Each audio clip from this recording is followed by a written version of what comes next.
महाभारत काल के 9 लोग आज भी माने जाते हैं जीवित। शास्त्रों के अनुसार कौरवों पांडवों के इस युद्ध में 3 कौरवों की तरफ से तो 15 लोग पांडवों की तरफ से बचे थे। कौरवों में कृतवर्मा, कृपाचार्य और अश्वत्थामा, जबकि पांडवों में युधिष्ठिर, अर्जुन, भीम, नकुल, सहदेव, कृष्ण, सात्यकी, युयुत्सु आदि थे। पर यहाँ आप जानेंगे महाभारत काल के समय में रहे उन लोगों के बारे में जिन्हें आज भी जीवित माना जाता है, या यूँ कहें कि ये लोग अजर अमर हैं। नंबर 1, महर्षि वेद व्यास। ये मत्स्य कन्या सत्यवती के पुत्र थे। इन्होंने ही वेदों के भाग किए थे, जिस कारण इन्हें वेद व्यास के नाम से जाना जाने लगा। कहा जाता है कि इन्होंने ही महाभारत गणेश जी से लिखवाई थी। धृतराष्ट्र, पांडु और विदुर इन्हीं के पुत्र माने जाते हैं। ऐसी मान्यता है कि वेद व्यास कलिकाल के अंत तक जीवित रहेंगे, तब वे कल्कि अवतार के साथ होंगे। महाभारत युद्ध के बाद बहुत समय तक सार्वजनिक जीवन में रहे और उसके बाद वह तप और ध्यान के लिए हिमालय की पर्वत श्रृंखलाओं में लौट गए थे। कलयुग के शुरू होने के बाद वेद व्यास के बारे में कोई ठोस जानकारी या दस्तावेज उपलब्ध नहीं है। हालांकि कहा जाता है कि प्रथम जातक कथा में उन्हें बोधिसत्व कहा गया है। दूसरी जातक कथा में उन्हें महाभारत का रचयिता और इससे जुड़ा हुआ व्यक्ति बताया गया है। नंबर 2, महर्षि परशुराम। प्रभु परशुराम रामायण काल के पहले से ही जीवित माने जाते हैं। रामायण में जब श्री राम सीता स्वयंवर के मौके पर शिव का धनुष तोड़ देते हैं, तब भगवान परशुराम यह देखने के लिए सभा में आते हैं कि धनुष किसने तोड़ा। महाभारत में ये भीष्म के गुरु बने थे। कर्ण को ब्रह्मास्त्र की शिक्षा भी इन्होंने ही दी थी। मान्यता है कि परशुराम भी चिरंजीवी हैं।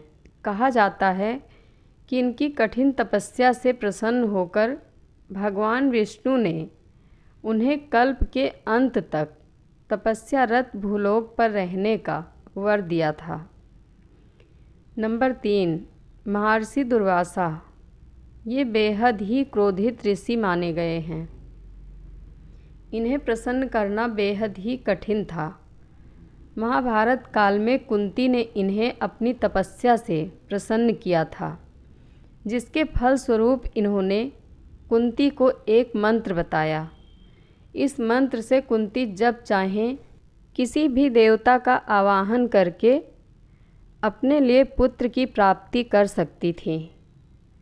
महर्षि दुर्वासा को भी चिरंजीवी होने का वरदान प्राप्त था।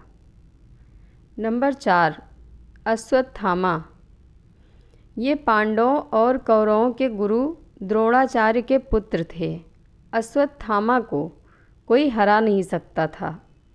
भगवान श्री कृष्ण ने इसकी तीसरी आँख नष्ट करके इसे 3000 वर्षों तक सशरीर भटकने का श्राप दिया था।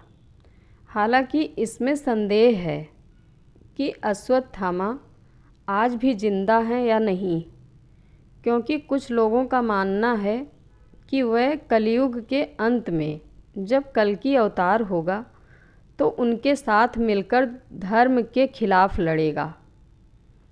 नंबर 5, ऋषि मार्कंडेय। ऋषि मार्कंडेय भगवान शिव के परम भक्त माने जाते थे। कहा जाता है कि इन्होंने शिव जी को तप के द्वारा प्रसन्न कर लिया था और महामृत्युंजय मंत्र सिद्धि के कारण ये चिरंजीवी बन गए। कहा जाता है कि मार्कंडेय ऋषि वनवास के दौरान युधिष्ठिर को रामायण सुनाकर धैर्य रखने की सलाह देते हैं। नंबर 6, जामवंत। परशुराम और हनुमान से भी लंबी उम्र है अग्निपुत्र जामवंत जी की। क्योंकि उनका जन्म सतयुग में राजा बलि के काल में हुआ था। जामवंत त्रेता युग राम के साथ थे और द्वापर युग में कृष्ण के ससुर बने थे। भगवान श्री कृष्ण को स्वयं तक मणि के लिए जामवंत के साथ युद्ध करना पड़ा था। जब श्री कृष्ण युद्ध जीत रहे तो जामवंत को आश्चर्य हुआ। उन्होंने अपने प्रभु श्री राम को पुकारा और उनकी पुकार सुनकर श्री कृष्ण को अपने राम स्वरूप में आना पड़ा। तब जामवंत जी ने समर्पण कर अपनी भूल स्वीकारी और उन्होंने मणि भी दे दी और श्री कृष्ण से निवेदन किया कि आप मेरी पुत्री जाम्बवंती से विवाह करें।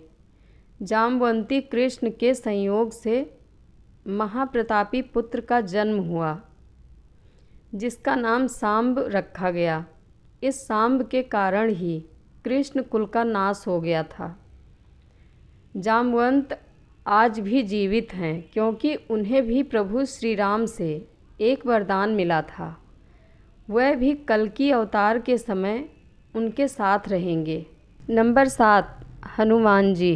सर्वशक्तिशाली और भक्तों के कृपालु हनुमान जी के कारण ही राम और रावण युद्ध में श्री राम जी ने विजय श्री प्राप्त की थी। उनका प्रताप तो चारों युगों में है।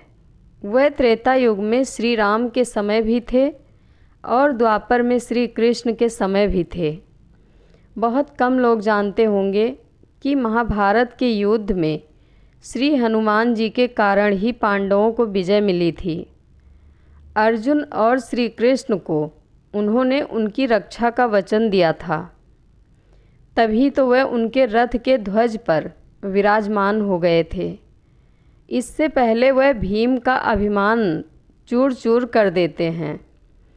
जब एक जंगल में भीम उनसे अपनी पूँछ हटाने को कहता है तो हनुमान जी कहते हैं, तू तो शक्तिशाली है, तू ही मेरी पूँछ हटा दे।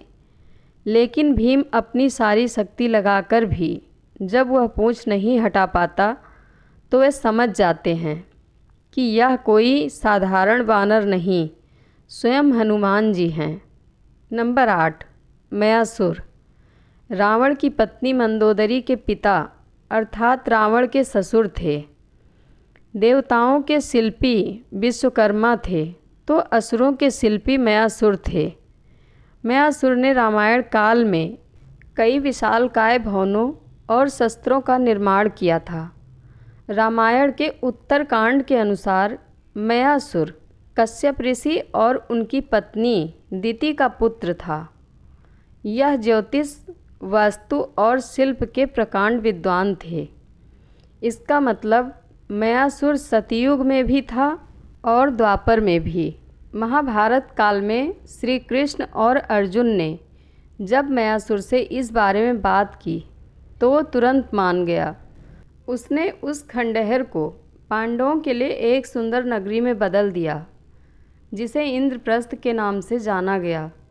कहते हैं उस समय नगरी बिल्कुल इंद्रदेव के स्वर्ग की तरह थी, इसीलिए इसका नाम इंद्रप्रस्थ पड़ा। नंबर 9, कृपाचार्य। महाभारत के अनुसार कृपाचार्य कौरवों और पांडवों के कुल गुरु थे।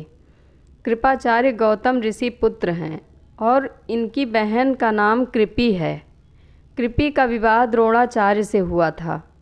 कृपाचार्य अश्वत्थामा के मामा हैं। महाभारत युद्ध में कृपाचार्य ने भी पांडवों के विरुद्ध कौरवों का साथ दिया था। कृपाचार्य की गणना 7 चिरंजीवियों में की जाती है, जिनमें विभीषण राजा बलि भी शामिल हैं। जय श्री कृष्णा। कथा अच्छी लगे तो कमेंट बॉक्स में अपनी राय ज़रूर दें। धन्यवाद।